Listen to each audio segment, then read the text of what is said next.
We're on the road with Mickey, we're gonna have some fun. Regardless of the rain or sun, our trip has just begun. So buckle up, let's go, we're about to start the show.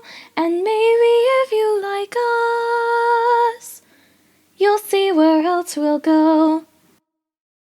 Hey everyone, I'm Mike, and she's Sophie, And she's Brenda. Hi, everyone. and he's Grogu. You And jumped the gun. He was waving before you said anything. he gets so excited. I He don't is know how to excited contain him. today. He's so cute. He doesn't And need we to be are contained. on the road with Mickey. This is episode 148 for December 5th, 2022. Rock the And boat. it is Walt Disney's birthday. Yay. Happy birthday, Walt. Our Happy feature topic, birthday. as a result, is a tribute to Walt Disney. Yay. We We love you all. we just love everything that he stood for and that he accomplished, and we want to lift him up, and we want everyone who doesn't know much about him to know more after our episode today. So that is our feature topic. We don't have any cheddar except for one reminder that Brenda is going to share. So go ahead, Yes. Brenda. The reminder that on Thursday, the pricing will be going up. So if you're going to book a trip for 2023, do it by Wednesday. Otherwise, you're going to be paying more for the same exact thing. Yep, and that is Mhm. December 8th. Yep. So be Book ready it by if the you're 7th. book it by the 7th, okay? Otherwise, like Brenda said, you'll be paying more for the same exact thing. So, um, you know, there's so much to talk about with Walt Disney. And rather than getting overloaded, we wanted to give some of the qualities that we appreciate for Walt, for who he was and who he is, um and we wanted to kind of categorize them and speak about some of those. So um we have a list of qualities that we appreciate about him, and I'm going to read the list, and then we're going to kind of just dive in and talk about it. And Brenda has some things regarding Christmas also with Walt that she's going to share as well. So our the qualities that we came up with, and obviously this is not the beat all end all of every quality, but the qualities that we came up with were his love of family, his Mhm. creativity, his faith, his childlike nature, his patriotism. Oh my gosh, his patriotism, the eternal optimism that he always had, and my well, not my personal favorite, but one of my favorites, his love of trains. Hello, people. Hello. It's a Walt and I trait were that he kindred shares. spirits. Yeah. So I thought we would just kind of talk about some of those qualities, and just hash it out a little bit. And if you think of something as you're listening that stands out to you that we don't cover, please go ahead and leave us a comment either in our on the website or in our Facebook group, or on the YouTube video, wherever you find us or hear us. Leave us a comment, reach out to us via email, however you need to, and say, hey, you all forgot about this. Okay. And then we'll make sure and point that out next time. Okay.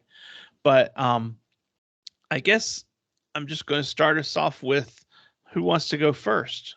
Sophie, Brenda? Nope. Um, You go you. first. Okay. Well, um, I will talk about his family. Okay. Um, my background, I chose the background I chose because it was the Family Fun Day parade on Main Street that I took that picture. You can see it up there, Family Fun Day. And it reminded me of Walt because he loves family. He loved family. He wanted to get going with family and to figure out how he could bring himself and dads and moms and kids together and do stuff together. That's what started the whole thing. The whole concept of Disneyland was, him just wanting to spend time. Everyone probably has heard the story how on Saturdays that was Walt's day with the girls, and he and his daughters would go to Griffith Park, and he always, they would ride the carousel and do all the fun activities and ride the rides, but he would sit on the bench and he didn't ride them because they were for kids. And his mind was like, how can we make it so that when they're riding, I'm riding too?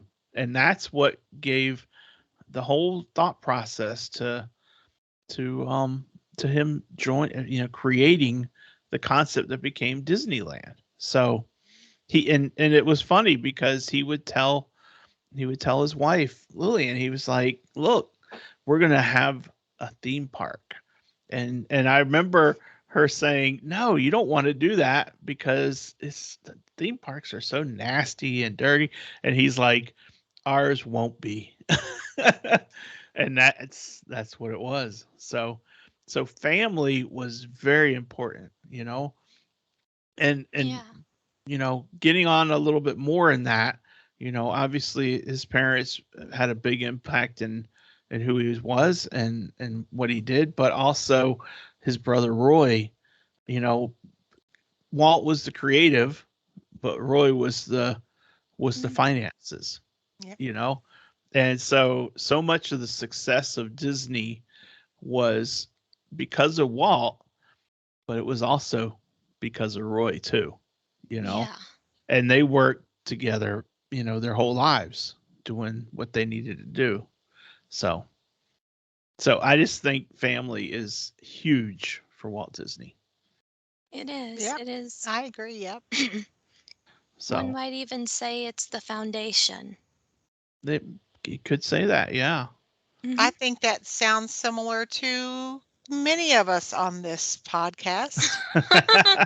I think you mean all of us I think you're on right. this podcast, Aunt Brenda. Yes.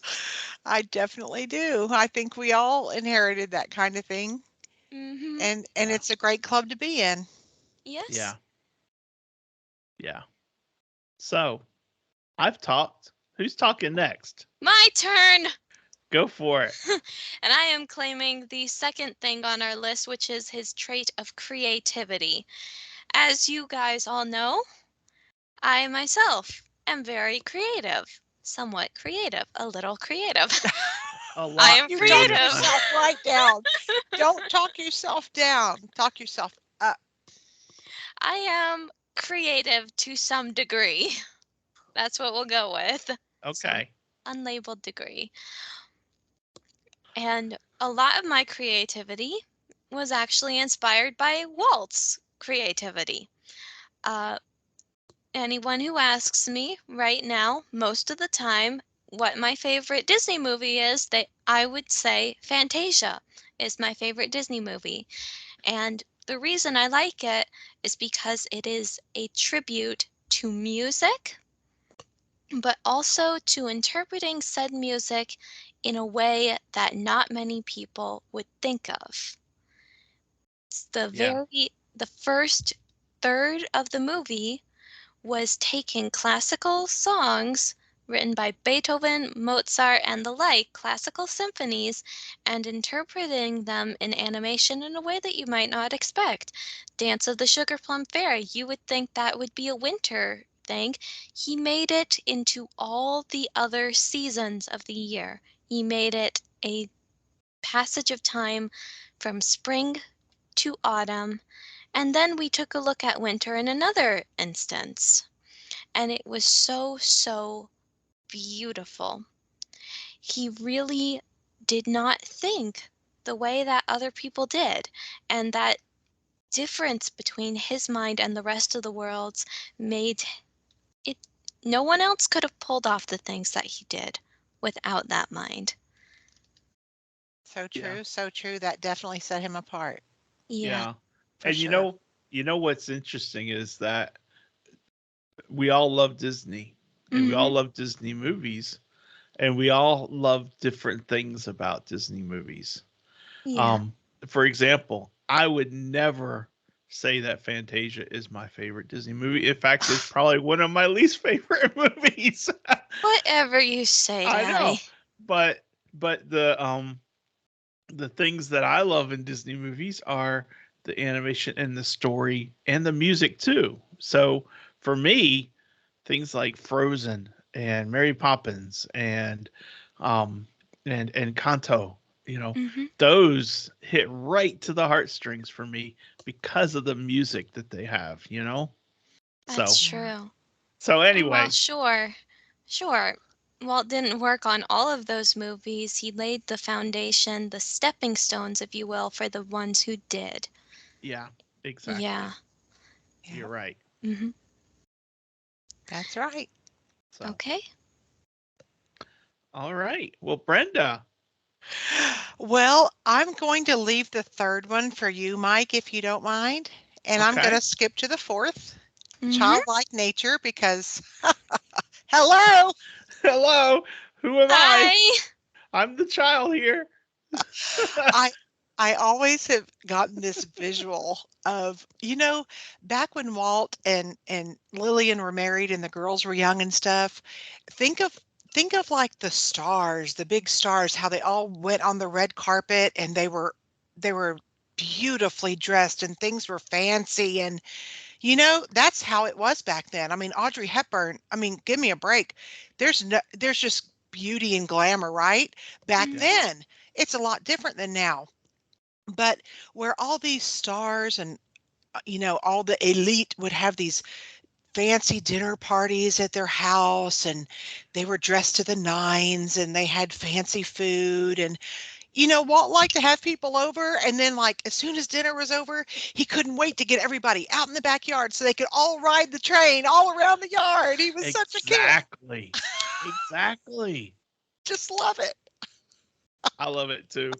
I love it too. And you know what? I was looking at some of the pictures and images and sites that are dedicated to Walt's backyard Yeah, train, the Carolwood Pacific. yeah, And um I was like, holy cow, if you look at the layout of how the track is laid, Sophie and Brenda, it yeah. is humongous. It is I mean, humongous. it's like you're riding for a mile to do like one lap.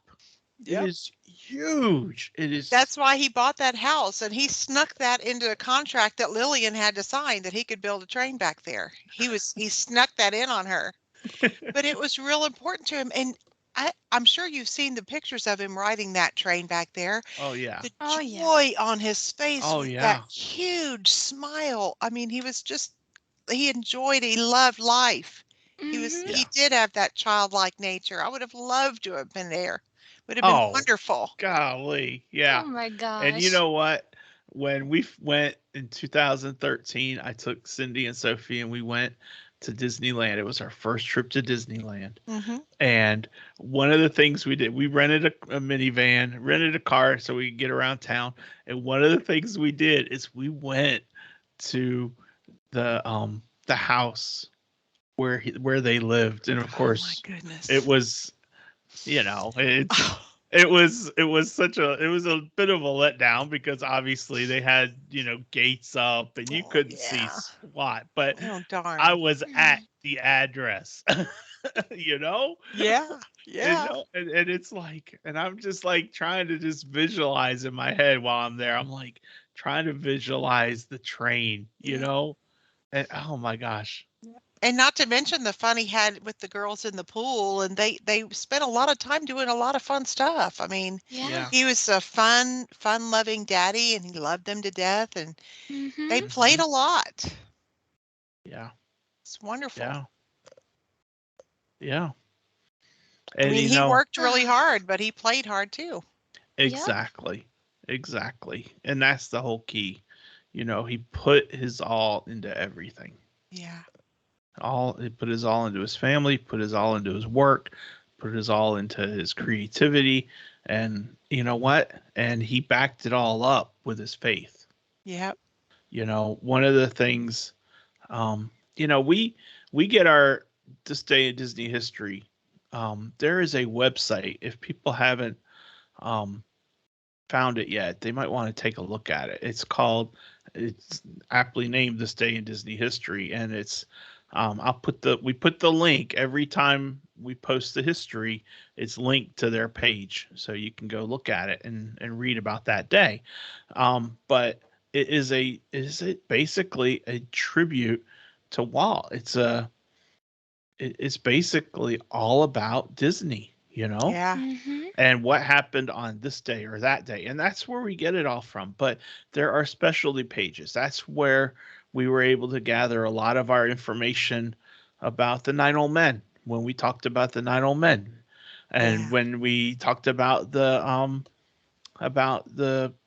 Disney Other Disney legends, legends. Yeah. and when we talked about this or we talked about that. But one of the things that I really love is that there is a specialty page, and it's called Prayer in My Life, and it's an essay written by Walt Disney. And the text of that is on this website, and I'm going to post the link to it. And Awesome. he wrote this essay when he was 61 years old, and it just talks about his his faith and how he was able to use his faith to help him in his prayer life, and to pray to God when he needed to pray, and to ask for things, but also to promise for things. He says a prayer, it seems to me, implies a promise as well as a request. Prayer is not only supplication, but it's an affirmation of life and a reverent praise of God. And that pretty much Yeah. sums up, That's true. prayer is me talking with Jesus, you know? Yeah. That's what prayer is. It's my conversation with Jesus. And that's really neat that someone as famous and as well known and as rich and as name the adjective as Walt Disney was, he had it grounded. He was grounded in his faith. Yeah. And that to me is huge. And so that is part of the reason. That's only part of the reason, but that is a huge reason why the admiration we have for Walt Disney is as high as it is. It's because we know that he had that faith, Yeah. you know. So that I we started with family and creativity and his childlike nature, but perhaps we should have started with faith. You know, Well, everything always really starts with faith. I mean, yeah, Yeah. in our lives, everything starts with that. yeah. Mm-hmm. So anyway, his faith really speaks to me. So I will post the link to the specialty page for a prayer in our lives, a prayer in my life, and Thank you, Mike. Mm-hmm. you'll be able to click it and read it because it's fairly long, um, but it's really cool to read about him, and read what he thought about it. So anyway, that takes us to the next one. So Sophie. Sophie, All right. Well, I'm going to be talking about his patriotism. awesome. Yeah. Walt, goodness gracious, the man is the embodiment of patriotic, I think. In his lifetime, I can't think of another person more patriotic than Walt Disney was. And even now I can't really think of someone as patriotic as he was. There's just so much to start with, but I'm going to start with obviously great moments of Mr. Lincoln. That was Hmm. the first patriotic tribute that Walt had, aside from that Hmm. time where he dressed up as Abe Lincoln for a school project. Yeah. But Mr. Lincoln, his favorite president, and also possibly one of the greatest presidents this country has ever known. He got it through the Civil War, and I Yeah. know that Walt probably looked up to Abe not only because of his love for the country, but also because of his morals. Because I see a lot of those morals reflected in Walt as well. The moral that every man is created equal, that's something Walt had in a time before the civil rights movement, too. Yeah. Yeah. Walt Yeah. was astounding in that way. That, Yep. so many different things. And of course, there was the Hall of Presidents, which he put in. No, did he? He didn't put it in at Disney World, but it's still there and it's in his honor. There's just so many things that Walt did to be to love his country. He served in the military in World War I. Yeah, because he wasn't old enough to join, but he joined anyway. He He, he joined the Red Cross. Yeah. yeah. Yeah. That was the best he could do, and he went for Mhm. whatever he could do. He wanted to help. Yep. Exactly. Yep. Roy too. He was in the military. Hmm. He was old enough. It's just. And what about the flag ceremony, Sophie? Oh yeah. Every single day, even when it was Every. closed due to COVID. Yes. Mhm. Yeah. Every day. One day I would like to get there early enough that I could see it. But it's always there first thing in the morning before the park opens. And they have it in the They, evening too, don't yeah, they? they do. I think at 5 o'clock Yeah. each evening. Yeah, the So flag lowering ceremony. so we'll just have to make sure we check it out, Mhm. you know? Yeah. Wonderful. All right. Such a special event that happens all the time. Mhm. Yeah. But you're right, Sophie. The patriotism, you know, obviously the things that were created at Walt Disney World were done post Walt Disney, but they were done because of Walt Disney. You Yeah. know, Main Yeah. Street, Main Street was Main Street because that was reminded him of home of Marceline, Missouri, Yeah.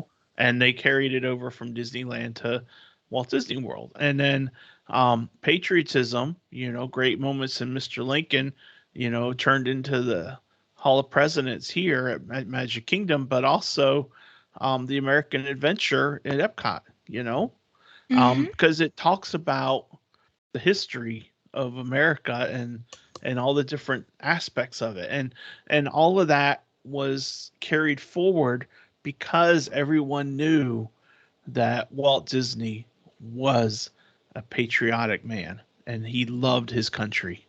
Yeah. And Yeah. They so, used the studio during the war to help American troops. I mean, they made right, all, all All kinds of those yeah. information pamphlets, everything.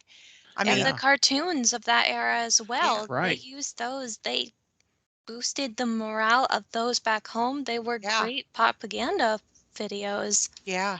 And not only that, it enabled him to keep the business going, Yeah. but more importantly, it enabled him to keep his team working instead of being drafted and sent off to go Mhm. fight.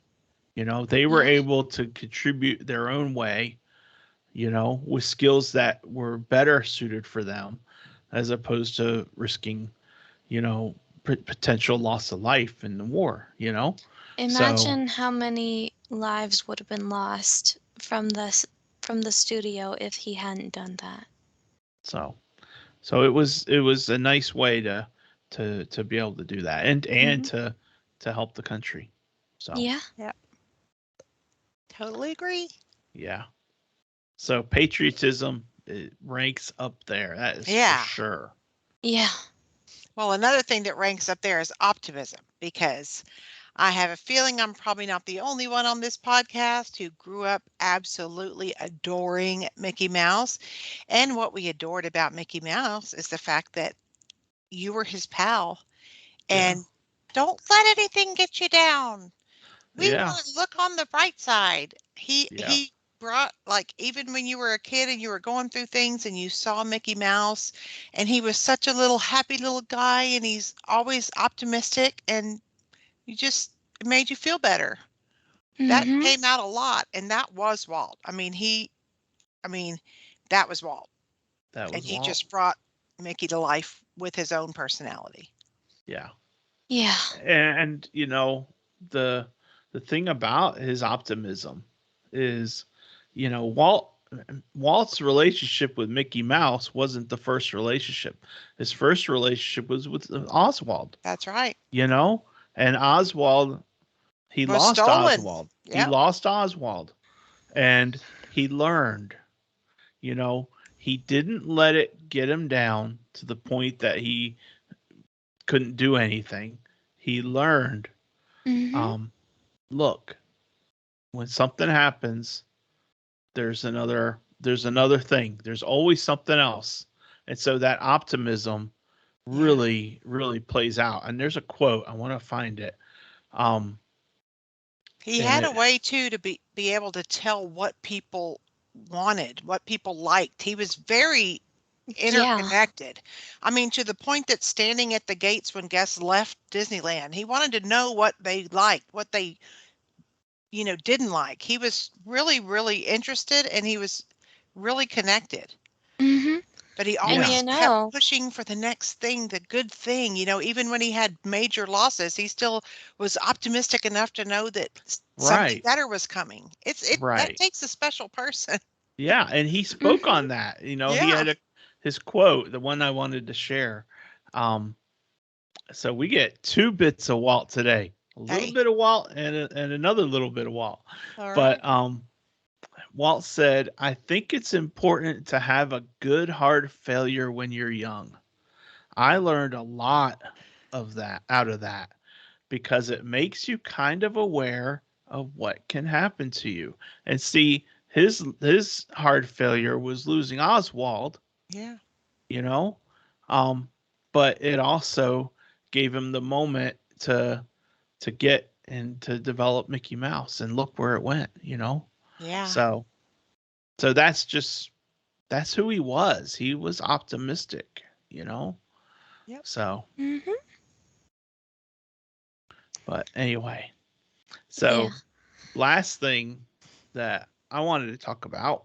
This is meant for you to be talking about, Daddy. For sure. For sure. um, I wanted to talk about Walt's love of trains. I mean, we touched on it when we talked about his childlike nature, you know, but um, but it's hard to know where to start. But I guess we start with the fact that he had the layout in his backyard. He had his outdoor train set, and he was able to play it, and it was big enough that people could ride it. And some of those photos are just really cool. Yeah. Um, so it's just neat that he was able to have that. Let's see here. Here's a shot. Let me share a picture real quick. Hmm.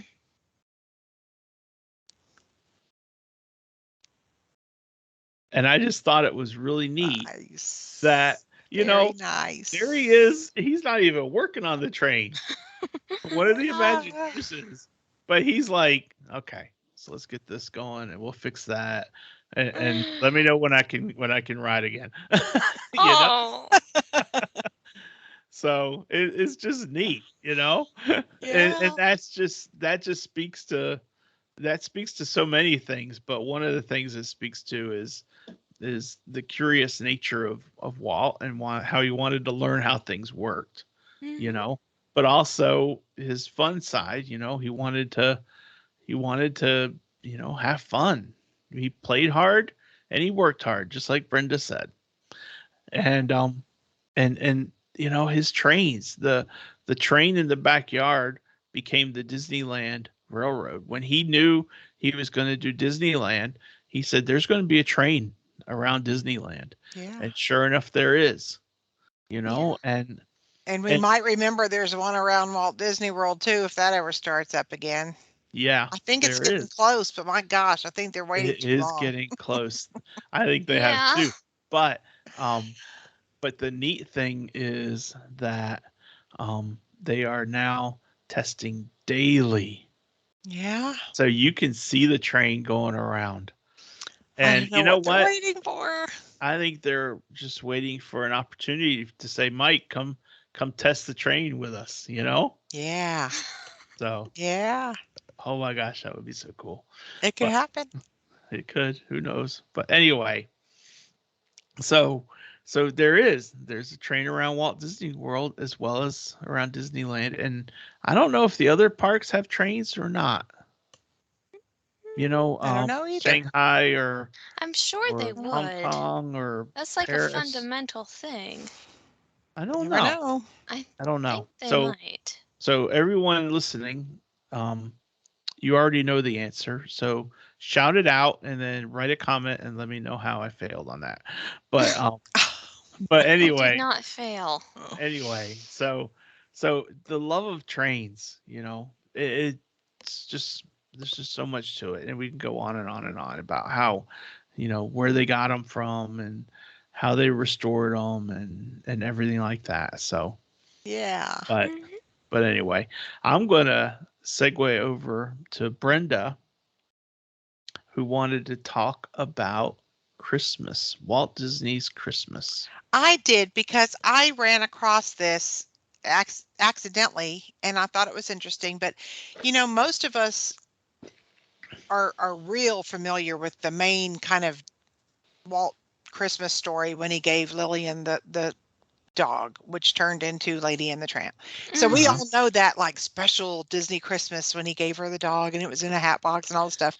But in 1957, somebody asked Walt about his favorite Christmas. And he told them that his favorite Christmas was in 1911 when he Wow. was a paper boy.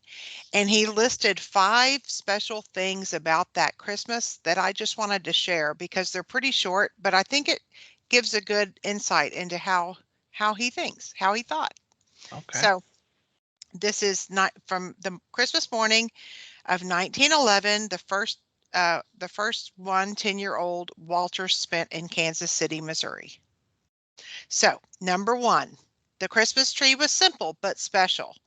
The tree in the Disney family sitting room was modest, ornamented with strung popcorn and cranberries with glowing candles and a piney smell, the perfect setting for the family to gather.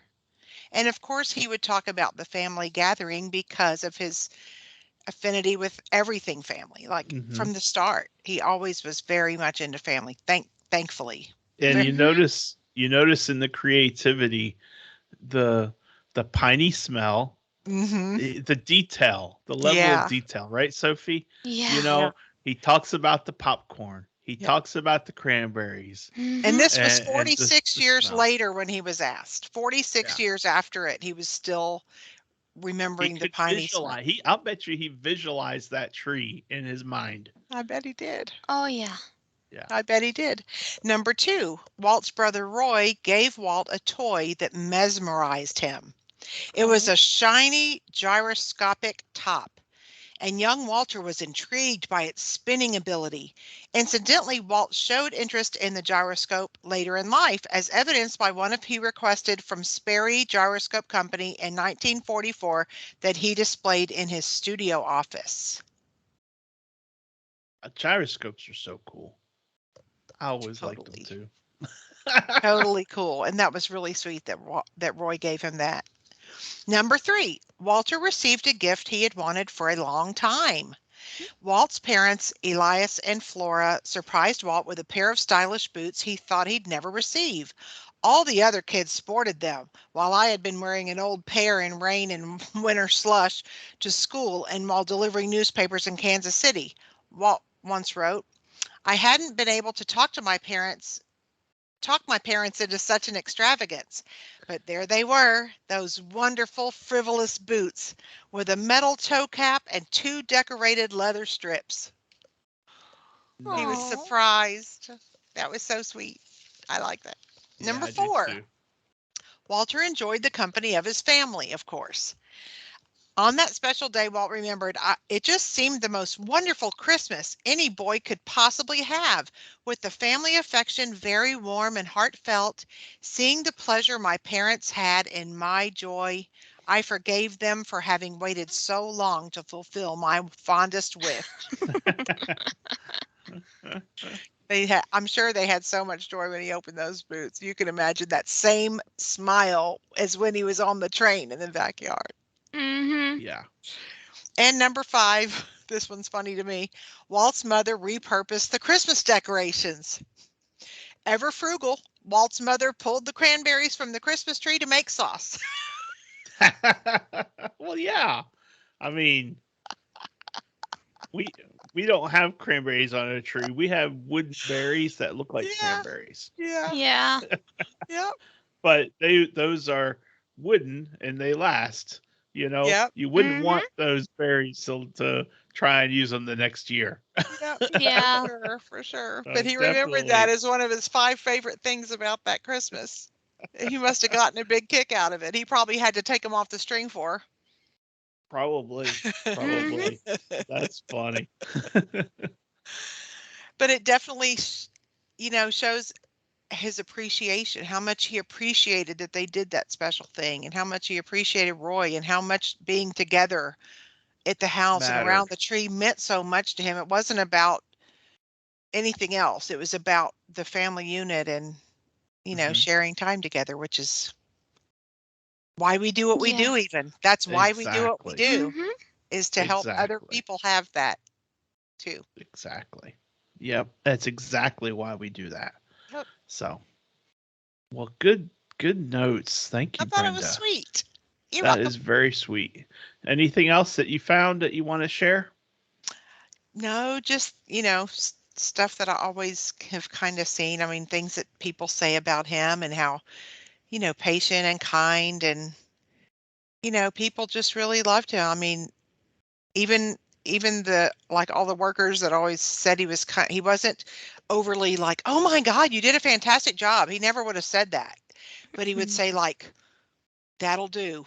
And that meant if Yeah. he said that'll do, that translated to that's perfect, because Yeah. Hmm. that's how he thought. He was a Yep. perfectionist. So if he said that'll do, that's the biggest compliment you could have gotten from him. Yeah. Yeah.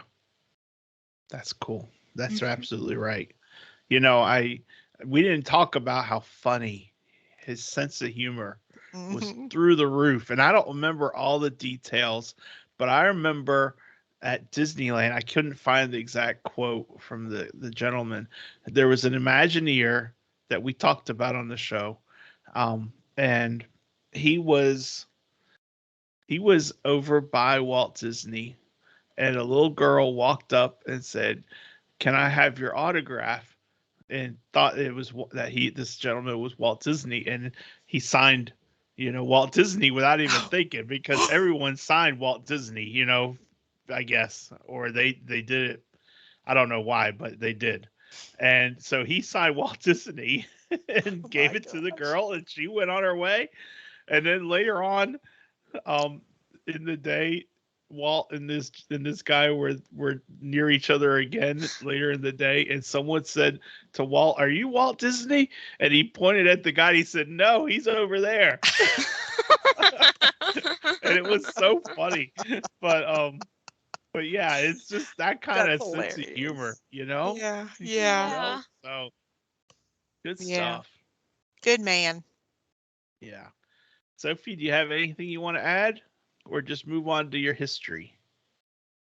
That's really all I can That's really all I can think of about it. We talked about a lot of stuff. And of course, there Okay. is so much more about Walt that could be talked about, but I don't know if I would do it justice. Okay. We're just Then all very grateful for the Mhm. man. yeah. Yes, Yep. that is And exactly for the right. legacy, you know? Yeah. So, all right. Well, then that will wrap up our feature topic. And we're going to Hmm. segue into this day in Disney history. So, Sophie, Take it away. I wonder what your history is. Can't imagine. Oh my gosh. Well, it definitely doesn't take place in the year of 1901. It doesn't. No, it definitely doesn't. We are obviously talking about a birthday Yay. today in this day in Disney history. And we are going to be talking about, hang on, drum roll please. Martin Van Buren, of course. Martin Van Buren, yep. The 8th United States president. I'm kidding. But it is cool that Walt shares his birthday with the president, although it's sad that said president isn't the 16th president. That's okay, though. Yeah. Well, we're going to talk about Walt Disney, of course. It's his birthday. He was born on a Sunday, and you know what they say about Sundays, child? What? Monday's child is fair of face, Tuesday's child is full of grace, Wednesday's child is full of woe, Thursday's child has far to go. Friday's child is loving and giving, Saturday's child works hard for his living, but the child that's born on the sacred day is bonny and blithe and good and gay. Awesome. There you go. Yes. Look at that. Mm-hmm. I had forgotten the Sunday child. So. Very nice. Well, Sunday, December 5th, 1901, Walter Elias Disney was born to his parents, as we mentioned, Flora and Elias Disney, in their two-story cottage at 1249 Tripp Avenue in a newly developed section of Chicago, Illinois. In 1909, the address of the house will change to 2156 North Tripp Avenue, but the fourth Disney son, I didn't realize he was the fourth one, I thought he was the second, is named to honor the family's pastor and friend Walter Parr, a preacher at St. Paul Congregational Church, located 1 block east and 1 block north of the Disney house. The pastor, in turn, will later name his son Elias after Walt's father. Aww. The Disney family will move to Missouri in April 1906, where Walt and his brothers and sister will grow up on a farm in Marceline, but the family will later return to Chicago in 1917. All right. Nice. Mm-hmm. Yeah. Yeah. So that is some good history. So Yeah. And of course, the sister that I mentioned in that history is Ruth F. Disney, the youngest child, and she was born exactly 1 day after Walt, well, 1 day and 2 years. Yep. She was born in 1903. I've talked about her already. Yeah, on Yeah. December 6th. That's Last right. year. It's been a year. Yeah. My gosh. Yeah. It's been a went by year so since you talked about fast. her. Goodness gracious, it did fly by. Happy birthday to both of them. That's right. Exactly. Well, Oh, don't even think about it. I see that smirk on your face. are you ready? She's ready. Oh, I'm ready. This character loves adventure and trying new things. Adventure and trying new things. Okay. This character was created originally as a mischievous rascal.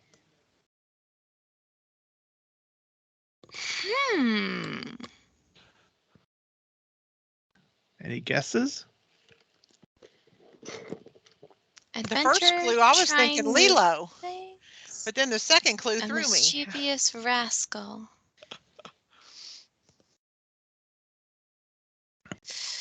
Stitch? It is not Stitch. Yeah, I was thinking Lilo and you were thinking Stitch. Yeah. Third clue. Yes, please. This character was the first animated character to receive a star on the Hollywood Walk of Fame? And it is really cool.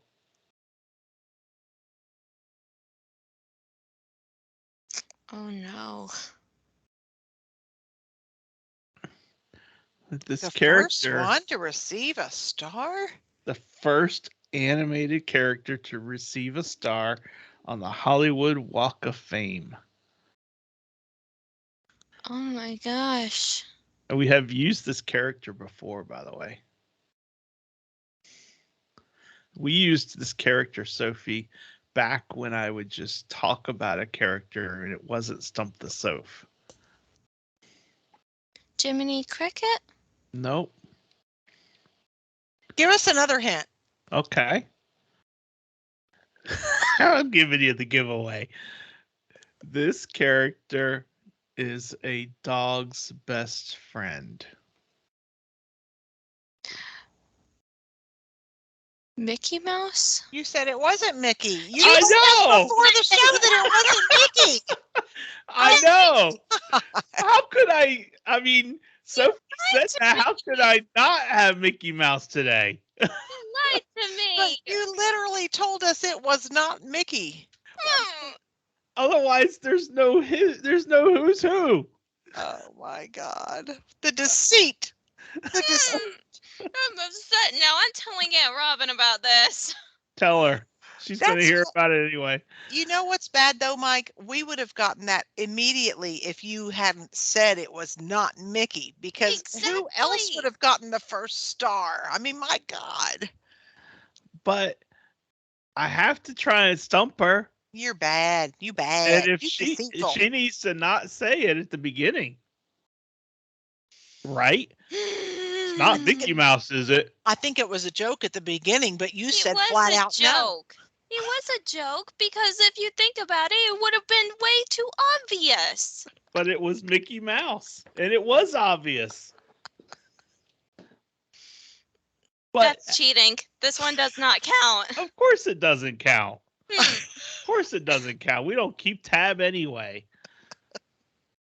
But I would suggest in the future you don't say such things like that, because if it is, then I don't have a character. Right? I'm not answering that. I have the right to remain silent. So do I.